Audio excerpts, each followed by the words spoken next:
Sveiki, esu Girėna Sladkevičienė, gydytoja psichoterapeutė.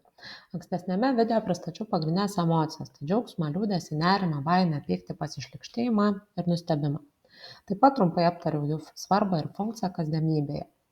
Remiuosi savo bei klientų patirtimi bei teorinėmis žiniomis, tad esu įsitikinusi, kad visos emocijos yra svarbios ir labai naudingos, nes mums padeda geriau suprasti save ir savo aplinką bei toje aplinkoje prisitaikyti. Atrodo nesudėtingai, tačiau neretai besikreipiantys klientai nežino, kada ir kokią emociją jaučia, o nesuprasdami savo tikrųjų emocijų ir jų teikiamos informacijos dažnai išsigąsta, renkasi įvairius sau nenaudingus būdus, kaip su jomis būti, įstringa neigiamame savęs ir aplinkos vertinime ir todėl jiems sunku judėti į priekį. Todėl psichoterapiją dažnai pradedu būtent nuo mokymosi suprasti, kada ir kokią emociją jaučiu ir ką ji galėtų man pasakyti, o tam geriausiai padeda kūno stebėjimas. Emocijos įprastai sukelia tam tikrus universalius kūno pojūčius. Todėl visada rekomenduoju išmokti stebėti savo kūną ir bandyti suprasti, kokias emocijas jis gali išduoti.